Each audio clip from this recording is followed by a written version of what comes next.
फिर नया क्वेश्चन आपको कराने जा रहे हैं बॉक्स का क्वेश्चन, जो पेपर में एकेटिव में आता है और मोस्ट इम्पॉर्टेंट है फॉर दिस ईयर। इस साल के लिए पेपर में आ सकता है जो क्वेश्चन कराने जा रहे हैं, 100% इम्पॉर्टेंट है।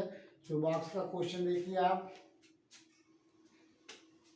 लैग्रेंज या मल्टीप्लायर्स मेथड से करना है। क्वेश्चन आपका है पेपर में कई साल आ चुका है, 2009, 14, 16 में आ चुका है।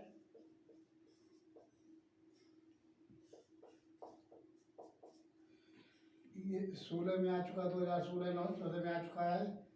Find the dimensions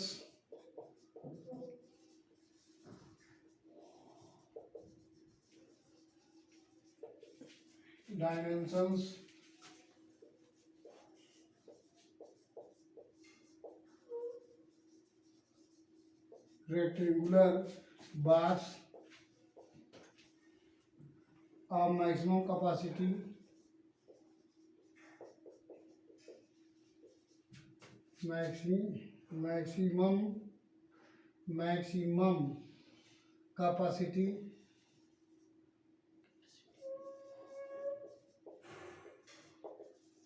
maximum capacity whose surface area is given, whose surface area is given, whose surface area is given when पहला नंबर है box is open at the top, box is open at the top.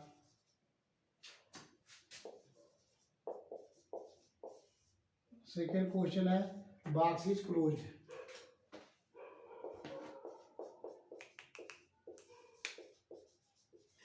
Box close है। अब देख लीजिए बहुत ज़्यादा important question है, ये पेपर में आ सकता है। अब क्वेश्चन क्या है कि द डायमेंशन निकालना है इसका of the rectangular box maximum capacity, जिसकी कैपेसिटी मैक्सिमम है हो, जिसकी कैपेसिटी मैक्सिमम हो उस रेक्टेंगुलर बॉक्स के डायमेंशन निकालना, मीन्स लेंथ ब्रीथ हाइट निकालनी है। मैक्सिमम कैपेसिटी का किसका निकालना है, मैक्सिमम कैपेसिटी। इसका मतलब हमें जो वॉल्यूम है उसका मैक्सिमम मिनिमा निकालना है। तो जो वॉल्यूम निकालेंगे उसको हम मान लेंगे फंक्शन या एक्स वाई जेड, और whose surface area are given. तो जो सरफेस गिवन है, जो सरफेस गिवन दिया हुआ है उसको हम मान लेंगे फाई। जो सरफेस होता है वो फाई हो जाता है, जो गिवन है whose surface area is given. पहला है box is open at the top, box is closed. एक रूम जो है बॉक्स ही समझ लीजिए, या माचिस का जो डिबिया होता है वो हम बॉक्स समझ लेंगे। तो जो डिबिया का ऊपरा पोर्शन जो है वो ओपन है, दो तरीके से है, वो पहले क्लोज है और फिर ओपन द टॉप है। तो टॉप का मतलब कि ऊपरी भाग जो खुला हुआ है और एक बंद है। ये ऐसे क्वेश्चन के लिए हम एक कंबाइंड क्वेश्चन कराने जा रहे हैं। इसका सलूशन समझ लीजिए। हम पहले मान लेंगे कि let x y z be the length, breadth and height of the rectangular box,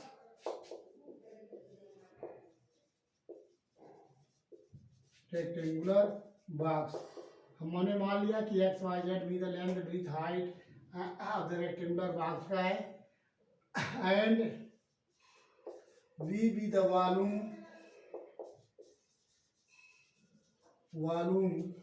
and S be the given surface,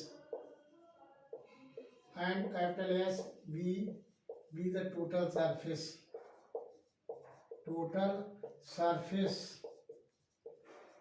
be the total surface। ये आप देख लीजिए, हमें वॉल्यूम का फार्मूला होता है, वॉल्यूम निकालना होता है। तो वॉल्यूम का फार्मूला होता है, वॉल्यूम मीन्स लेंथ गुणे ब्रीथ गुणे हाइट। ये हो गया x into y into z, ये आपका हो गया एफ। क्योंकि इसी का मैक्सिमम मिनिमा निकालना है तो यहाँ इसको मान लेंगे let f x y z equal to x y z. इसको बना लेंगे इक्वेशन 1। एफ सी को मानते हैं फंक्शन जिसका हमें मैक्सिमम मिनिमा निकालना हो। तो चूंकि हमें rectangular box of maximum capacity, तो जो मैक्सिमम कैपेसिटी मीन्स वॉल्यूम, हमें उस वॉल्यूम का मैक्सिमम मिनिमा निकालना है। तो जिसका निकालना उसको हमने मान लिया एफ, तो एफ मान लिया f x y z equal to x y z. और जो सरफेस है, total surface, total total surface निकालेंगे। देख लीजिए, मान लीजिए आपको रूमी बॉक्स है, तो मान लेते हैं इस बॉक्स की जो है लेंथ एक्स है और ब्रीथ वाई है, और जो हाइट इसकी है ये जो है आपको दिया हुआ जेड है।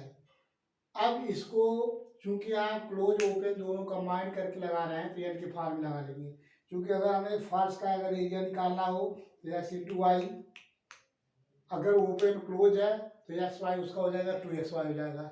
लेकिन यहाँ ओपन बात हो रही है, ओपन है क्लोज है, इसलिए यहाँ मानना है। अगर एन की वैल्यू 1 तो ओपन है, यदि एन इक्वल टू 2 तो क्लोज है।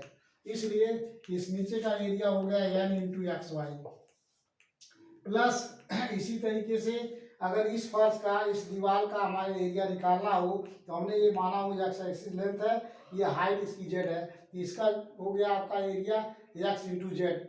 इस दीवार का एक्स जेड हो गया, इसके सामने का भी एक्स जेड हो गया, तो ये हो गया आपका 2xz।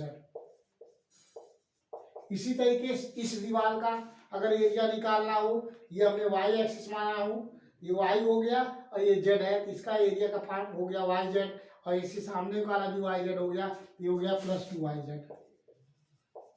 अब यानी यहाँ क्यों माना हूँ, if n is 1 then the box is open at the top, मतलब ऊपर घुमा खुला हुआ है, केवल नीचे फर्श का हमें एरिया निकालना सरफेस है, इसलिए n इक्वल टू 1 पे where if n equal to 1 then the box is open, then the box is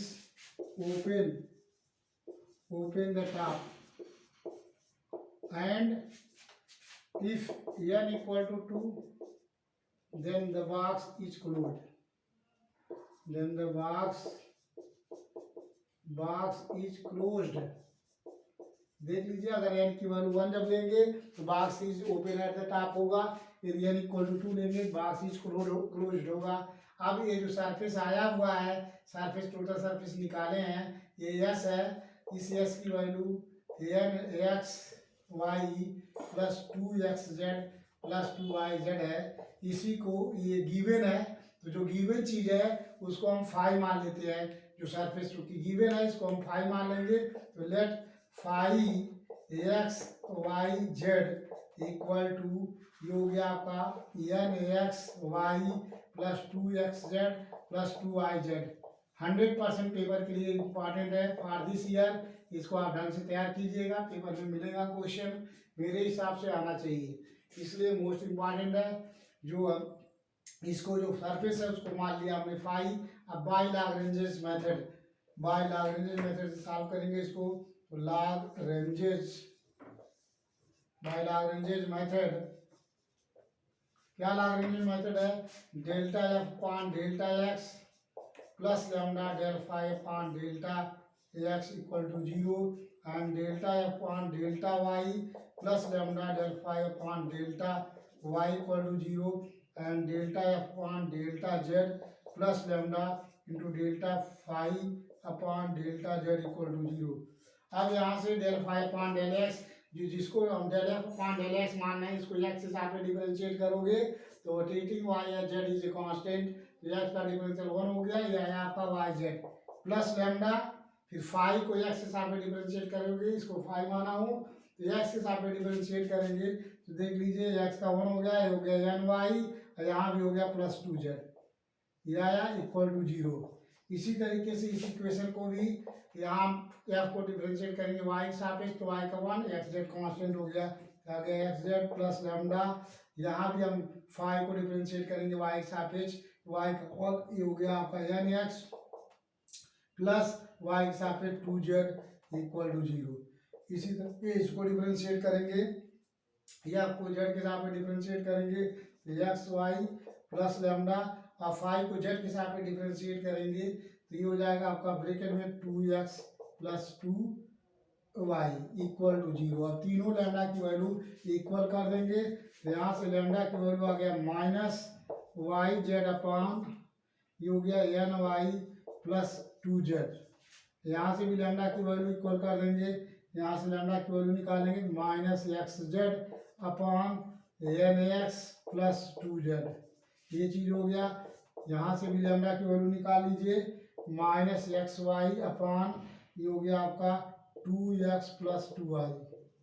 ये अब थर्ड इक्वेशन बना लेंगे, इसको फोर्थ बना रहे हैं, इसको 5। आप तीनों इक्वेशन की वैल्यू देख लीजिए। यहाँ लैम्डा की वैल्यू आ रहा है minus y z upon n y plus 2z, यहाँ वाई लैम्डा की वैल्यू आ रहा है minus x z upon n x plus 2z, और यहाँ भी लैम्डा की वैल्यू आ रहा है आपका minus x y upon 2x plus 2y। अब तीनों लैम्डा की वैल्यू यहाँ डिफरेंस दिख रहा है, लेकिन लैम्डा की वैल्यू सेम होनी चाहिए, इसलिए तीनों इक्वेशन को लैम्डा की वैल्यू इक्वल पुट कर देंगे। पुट करके यहाँ से सॉल्व करेंगे तो from equation third fourth and 5 we have तीनों लैम्डा की वैल्यू इक्वल पुट करेंगे। यहाँ से देख लीजिए ये हो गया माइनस वाई जेड अपान या आपका n y plus 2z equal to minus ये हो गया एक्स जेड अपान या गया आपका n x plus 2z equal to minus x y upon 2x plus 2y। यहाँ से आ गया। अब देख लीजिए पहले और दूसरे का कंपैरिजन करेंगे। यहाँ से y की वैल्यू इन टर्म्स से x फाइंड होगा, फिर पहले और तीसरा का कंपेयर करेंगे, यहाँ से z की वैल्यू इन टर्म्स से x में फाइंड हो जाएगा। तो हम पहले और दूसरे का कंपैरिजन कर रहे हैं। पहले देख लीजिए पहले और दूसरे का कंपैरिजन करेंगे यहाँ से फाइंड हो जाएगा आपका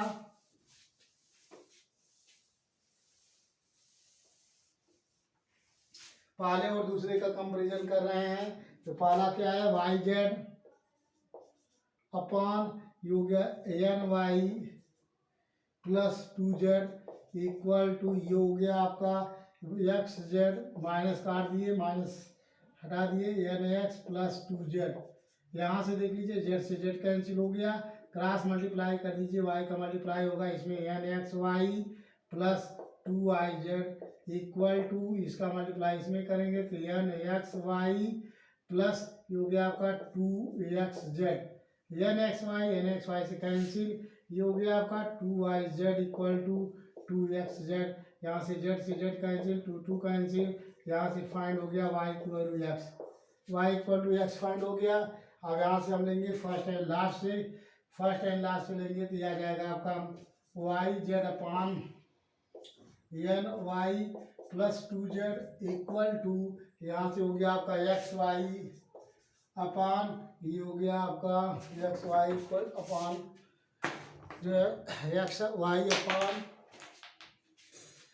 2x प्लस 2y ये हुआ। अब यहाँ से भी देख लीजिए y से y कैंसिल हो गया, क्रॉस मल्टीप्लाई करेंगे 2xz plus 2zy equal to ये हो गया एन एक्स वाई प्लस ये हो गया 2xz। यहाँ से 2xz कैंसिल हो गया। अब यहाँ से हम निकालेंगे 2zy equal to n x y, y से वाई कैंसिल, और यहाँ से z की वैल्यू हो गई एन एक्स बाई 2। तो ये z की वैल्यू फाइंड हो गई। अब putting the values of y and z in equation second इसमें पुट करेंगे y और z की value. So putting the values of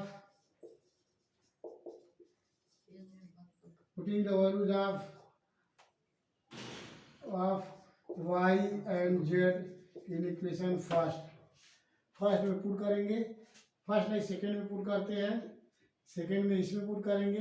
ये हो गया x equal to n x, y की वैल्यू पुट किया x, यहाँ से प्लस 2x और z की वैल्यू हो गई एन एक्स बाई 2, ये हो गया प्लस 2y की वैल्यू x और z की वैल्यू एन एक्स बाई 2। सारे वैल्यू पुट कर दिया, सॉल्व कर रहे हैं देख लीजिए 2 से 2 कैंसिल, ये हो गया आपका S N X square plus N X square plus N X square, यहाँ से आ गया 3 N X square equal to S. So यहाँ से X square equal to S upon 3n ये आया।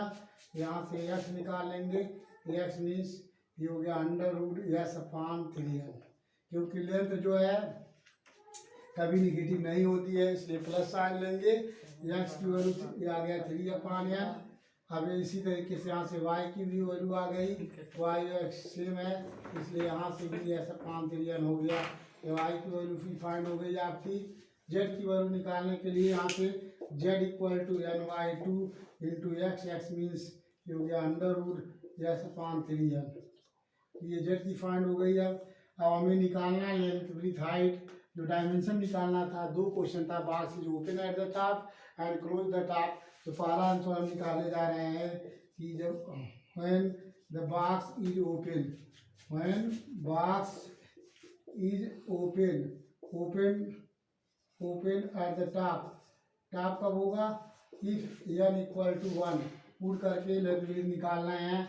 जब इसमें n इक्वल टू 1 पुट करेंगे तो x equal to Y equal to under root s/3 हो गई। n इक्वल टू 1 पुट कर दिया एंड z की वैल्यू आ गई आपकी, z means n equal to 1 पे 1/2 अंडर रूट s/3। ये कब होगा? जब box is open at the top. यदि बॉक्स जो है ऊपर ओपन रहेगा उस केस में इसकी लेंथ हो गई x equal to Y equal to under root s/3 and z equal to 1/2 under root s/3। Second number है when the box is closed, box is closed. अब बॉक्स क्लोज होगा कब होगा? If n equal to 2, n equal to 2 put करेंगे उस case में x equal to Y equal to, ये आ गया आपका n इक्वल टू 2 पे, देख लीजिए यहाँ n इक्वल टू 2 पुट करेंगे तो आ गया under root s/6 and z की वैल्यू क्या आ जाएगी? z means n equal to 2 पे कट जाएगा, यहाँ भी आ गया अंडर रूट s/6। क्या दोनों तीनों सेम आ गया? ये आपका आंसर हो गया। ये क्या आंसर ये हुआ आपका, एक आंसर ये हुआ, ये आपको आंसर आ गया। अब ये बहुत ज़्यादा इम्पोर्टेंट है, KTU में आ सकता है। अब जो है ओवर करते हैं।